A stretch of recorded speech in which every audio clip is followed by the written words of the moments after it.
My name is Isabella, and my story begins when I was 17, during my senior year of high school.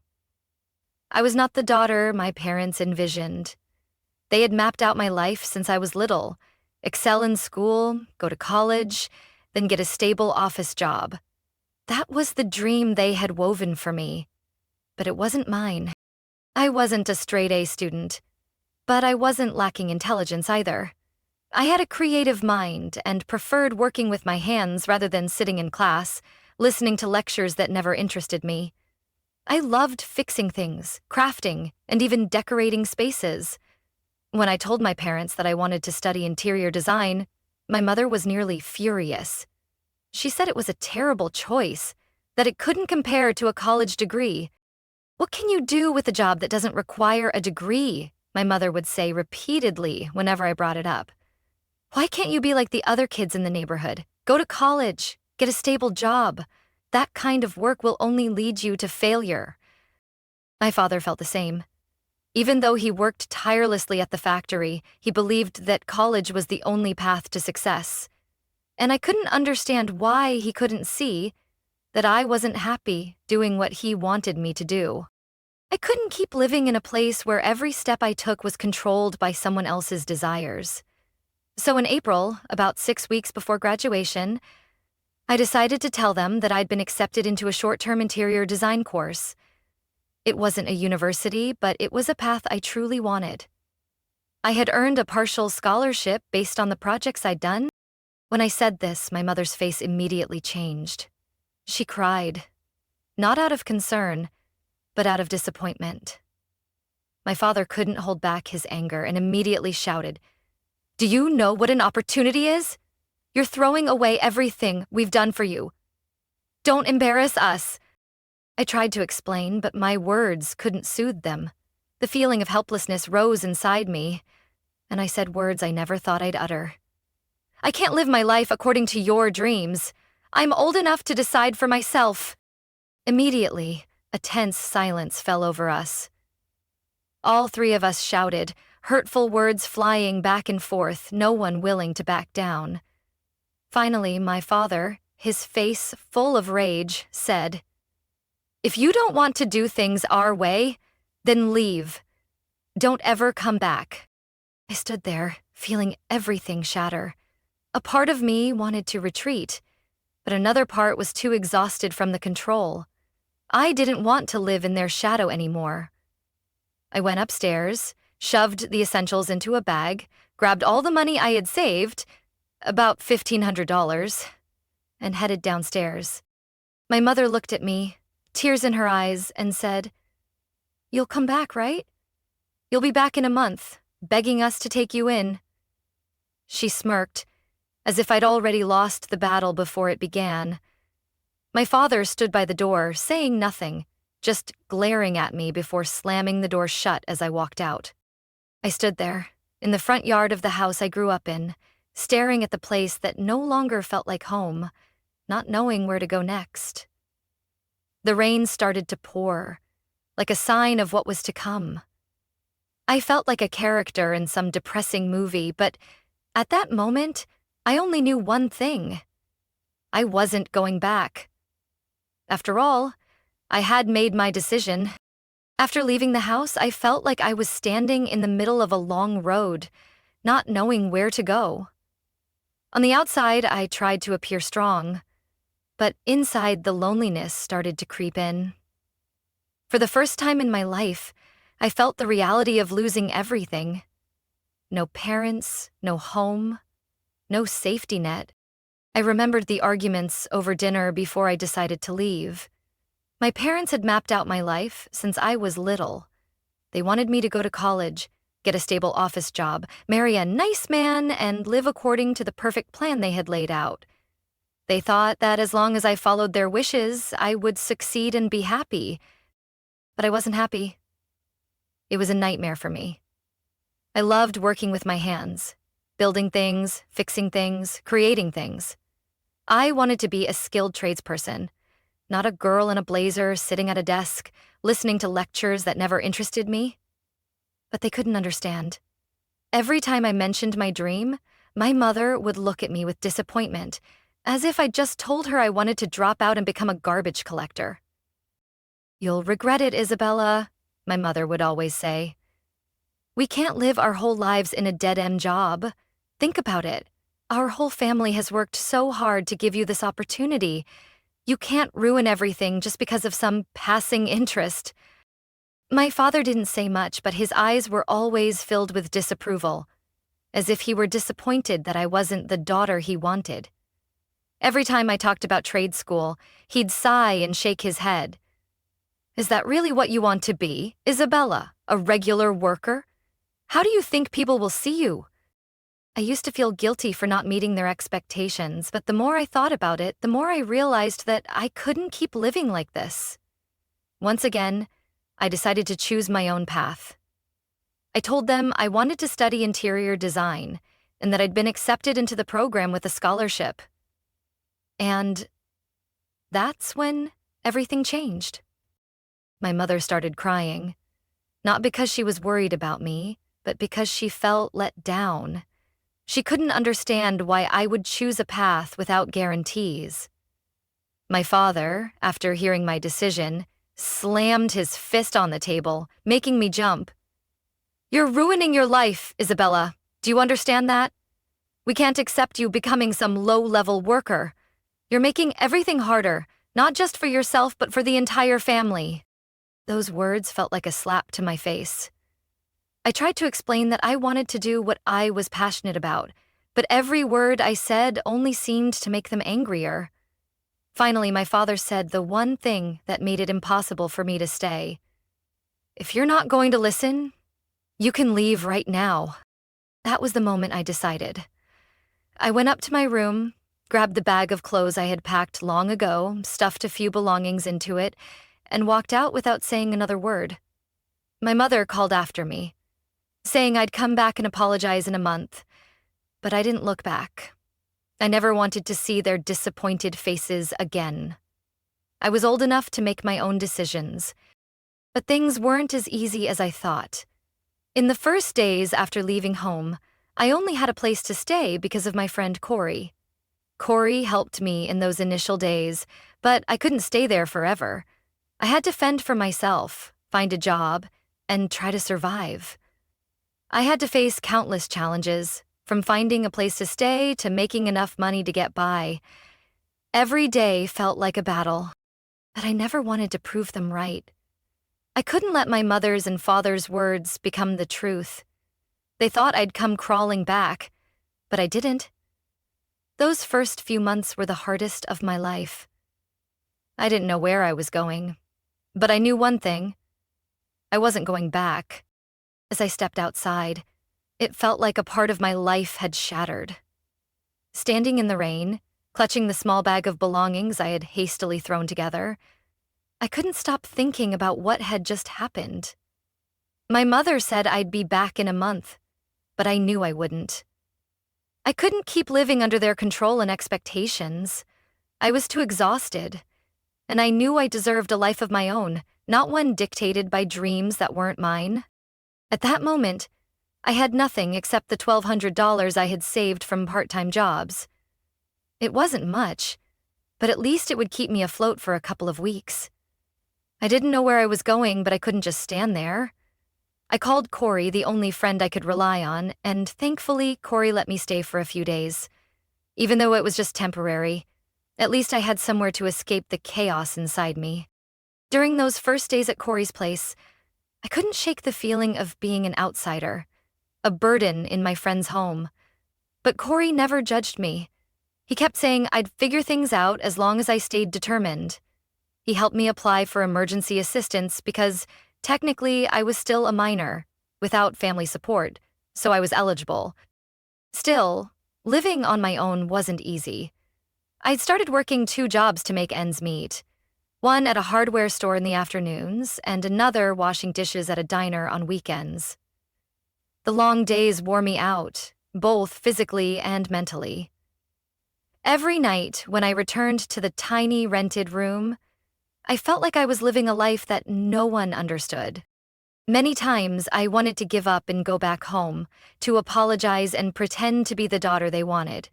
But then I'd remember my mother's words, "You'll come crawling back in a month." Those words stung like a slap to the face. No, I wouldn't go back. Not because I was stubborn, but because I couldn't live under their control any longer. As time went by, my life gradually became more stable. I started earning enough to support myself, buying my own food and paying rent without relying on anyone. I also learned how to manage my money, cook for myself, and do things I never thought I could. Life wasn't easy, but at least I was moving forward. One day, while working at the hardware store, my phone rang. I looked at the screen. It was my mother. I swallowed hard, unsure of what she wanted. I didn't want to answer, but I couldn't ignore it. I picked up. "Isabella, are you okay?" My mother's voice was soft, lacking the anger and scorn it once had. "I'm fine," I replied curtly, feeling a wave of discomfort wash over me. She sighed before saying, "Your father lost his job. We don't know what to do. Can you help us out a little?" I didn't know how to respond. Hearing those words, I felt a hollow emptiness in my chest. After everything they did to me, now they wanted my help. A part of me felt the urge to help because, after all, they were still my parents. But another part of me was filled with resentment. They hadn't thought about me in so long, hadn't cared about my life. They only remembered me when they needed something. "I can't help you, Mom. I'm taking care of myself now," I said firmly. My mother was silent for a moment. Then she simply said, "I understand, honey. I just want you to know that we still love you." A surge of anger and disappointment rose inside me. I had fought so hard, working 2 jobs just to stand on my own feet, while they lived comfortably under the roof they had chosen. All I wanted to do at that moment was hang up, to not hear another word. "I'll call you back," I said, then ended the call. Conversations like that left me feeling drained, conflicted, and uncertain of what to do. But in the end, I had made my choice long ago. Those first months living on my own, I felt like I was walking down a dark, foggy road. No family support. No one to share my struggles with. Everything weighed on my shoulders.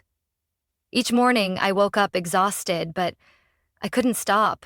If I stopped, I wouldn't know where to go next. I worked 2 jobs, selling hardware in the afternoons and waitressing at a coffee shop on weekends.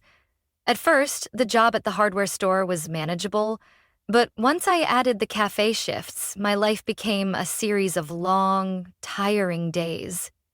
While others my age were going to the movies, hanging out with friends, or spending time with family, I was alone in my tiny rented room, drowning in design course materials, dreaming of a future I still believed was possible. Working hard wasn't the worst part.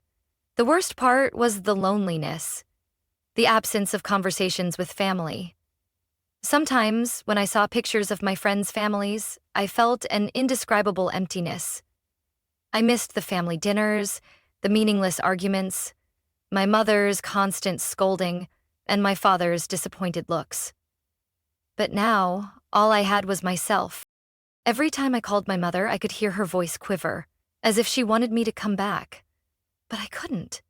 No matter how much I loved them, I couldn't keep living in the cycle of control and expectations they had created for me. I had done everything to break free from their shadow, and now I couldn't go back. I couldn't let them dictate my life anymore. Life now felt like a never-ending battle. I struggled through each day and night. Sometimes I felt completely exhausted, but whenever I thought about my mother and the things she said, I pushed away the negative thoughts. I couldn't go back. No matter how tough it got, I wouldn't let them be right.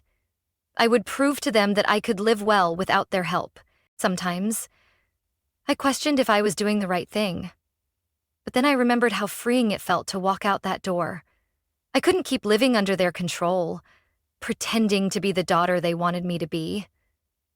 I wanted to live my own life, a life where I made my own choices and decisions. On tired mornings, When the sunlight peeked through the window of my tiny rented room, I remembered the dreams I once had. I wanted to become an interior designer, to work in a creative environment where I could fully express my skills. Although I hadn't achieved it yet, I knew that every step, no matter how small, was still a step forward. Day by day, I continued to work hard. I didn't have time to dwell on the past or what had happened. I focused on my work, my training, and the things I could control. The sleepless nights spent completing assignments, the exhausting days spent searching for clients for small design projects. They all became an integral part of my life. One afternoon, as I was sitting in a coffee shop, taking an order from a client, my phone vibrated. It was a message from my mother. "Are you okay? I miss you." For the first time in months, I felt something inside me soften. But I didn't reply right away. I knew I had to stay strong. If I answered, I feared I'd give in and go back to everything I had decided I couldn't accept. I stared at the screen for a while, then put the phone down. My mother wouldn't understand. But I couldn't let myself be dragged backward. I was too tired of the constraints, the never-ending demands from my family. I needed to keep moving forward, no matter how difficult it was. Eventually, I picked up the phone and typed a short message. "I'm fine, Mom. I'm working and learning. I'll be okay." Then I hit send and set the phone down. I knew that one day I would go back, but not to apologize, only to stand firmly on my own 2 feet. My life gradually changed after those exhausting months of working and feeling lonely. At first, all I felt was fatigue and emptiness. But slowly, my perseverance began to pay off. I vividly remember the sleepless nights when my eyes burned from a full day of working at the hardware store and the coffee shop. But I couldn't afford to stop. Step by step, I started to realize that I had made it through the toughest days. It was time to start looking for a real opportunity. One day, while I was working at the hardware store, I ran into Santiago, the man who had helped me find some materials for a small project a few months back. Back then, he was just a regular customer, but now, he was the one who would completely change my life. He asked if I was interested in working on home repair and renovation projects. It was an unbelievable opportunity.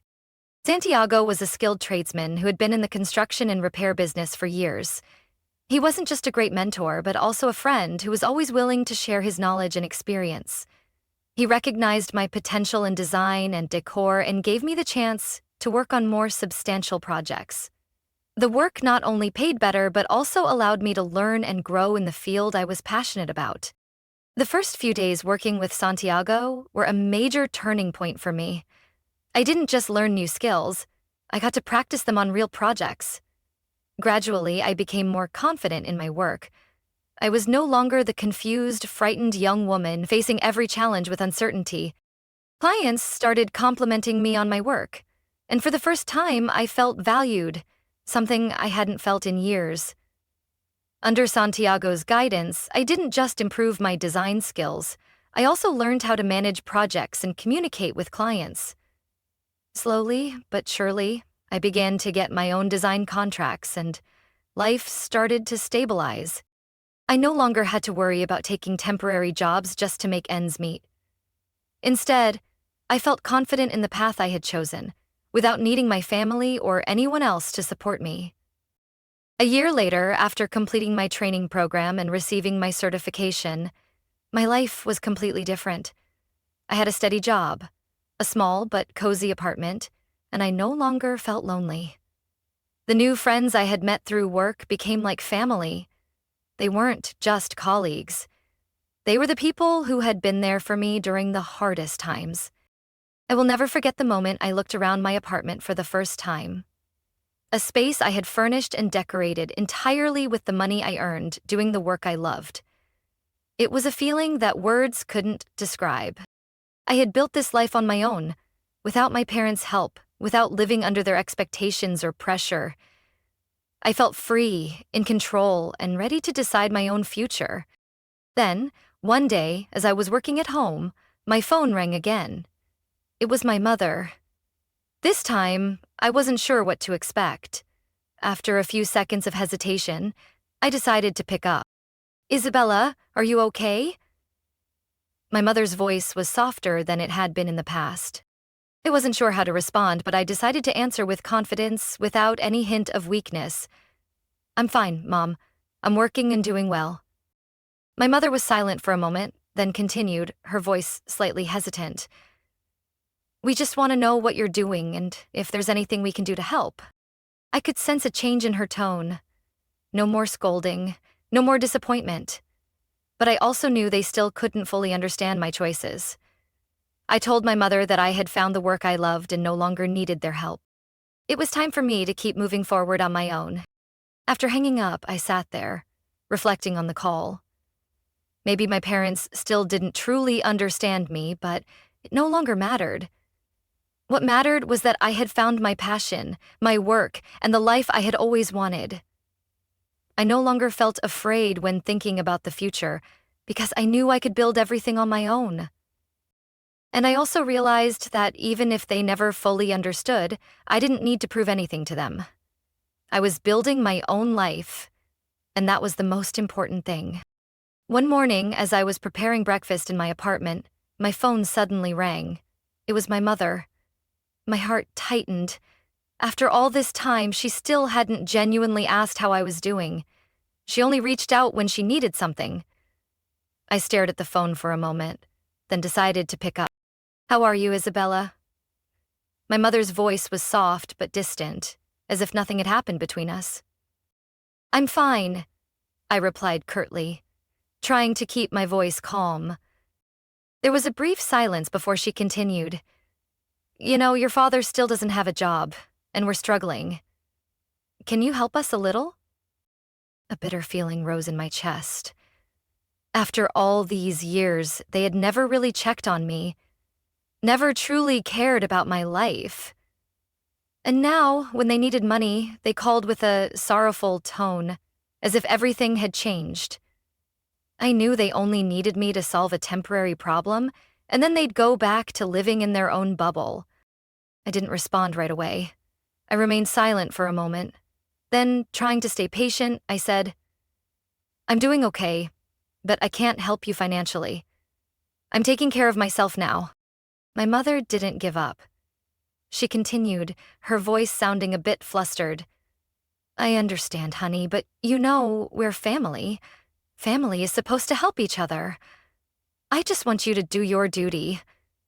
I always hoped you'd come back, but if you can't, at least help a little. It felt like a slap in the face. Those words made it seem like everything was my responsibility. Why did I have to carry the burden? Why did I have to be the one to save the family when they had never been there for me when I needed them? I hung up without saying another word, feeling furious. But I soon realized it wasn't over. The next day, as I was scrolling through social media, I saw a post from my mother. My heart almost stopped when I read it. Family is everything. No matter what, we must stick together through hard times.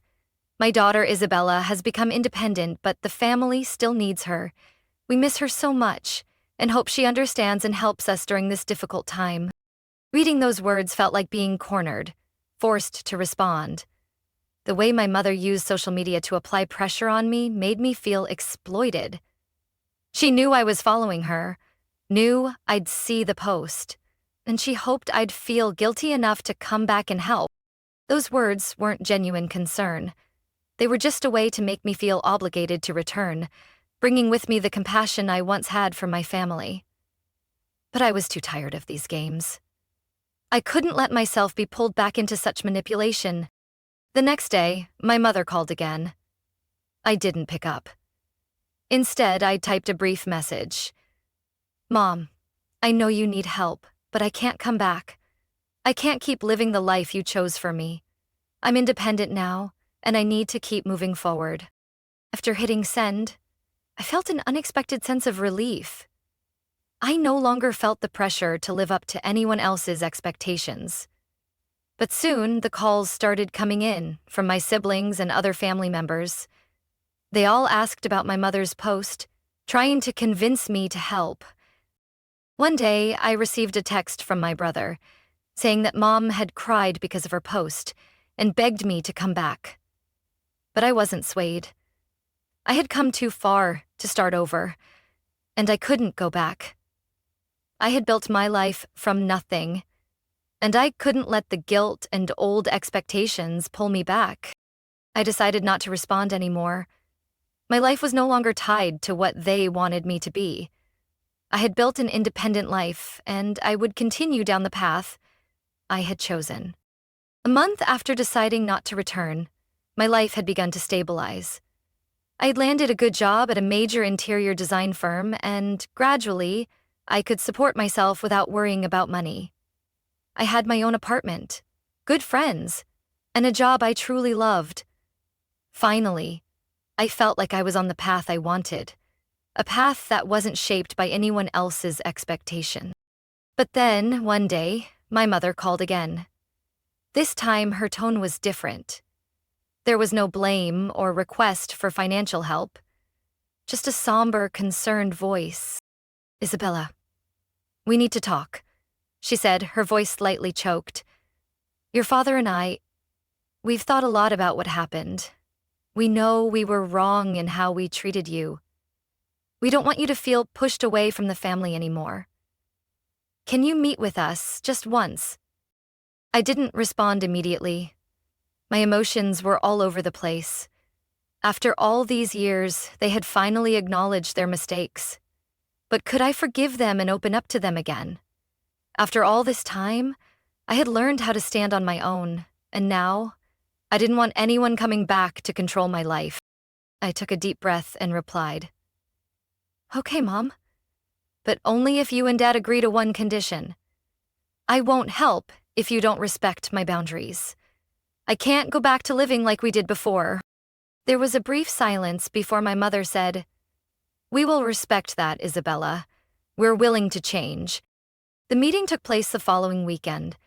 I met my parents at a quiet cafe. They sat there, looking at me with faces that were no longer stern but rather anxious and uncertain. My mother gently took my hand as I sat down, and my father just looked at me, waiting for me to say something. "We know we were wrong," my mother began. "We put all our expectations on you and never let you make your own choices. We're truly sorry. Your father and I understand now that you've grown up and don't need us to decide for you anymore. But we're still family, and we want to start over." I looked into my mother's eyes. Those words weren't new to me, but this time I sensed a sincerity in her voice. Forgiving wasn't easy, but I knew that if I didn't give them this chance, I'd never be able to move forward. "I forgive you, Mom and Dad," I said softly but firmly. "But if we're going to start over, I need you to respect my life and my choices. I can't go back to living the way we did before. I'm independent now, and I don't want to be controlled or pressured anymore." My father nodded. "We will respect that, Isabella. We want you to feel free, and we're ready to change." So, after that meeting, I decided to help them once. I paid to help them keep their house. It was a difficult decision, but I knew it was the only way to help them without feeling overwhelmed by unrealistic expectations. However, I made it clear that they had to change, that they needed to attend family therapy sessions where we could openly express our feelings without feeling judged. My parents agreed. And from that point on, our family dynamics began to shift. They attended therapy, worked on improving relationships, and learned to respect each other's boundaries. It was a long and challenging process, but small improvements began to show. They no longer tried to control me, and I no longer felt trapped by their expectations. For me, the most important thing was that I hadn't returned to living under their control. I had built a stable, fulfilling life that I had chosen. I could work in the field I loved, live freely, and do what I wanted without fear of judgment. Even though my family had changed, I remained committed to living life on my terms, no longer allowing anyone to decide for me.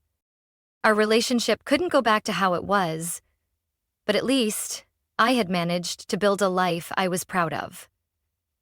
Each day, I felt stronger, not just because I had survived the tough times, but because I had dared to live authentically.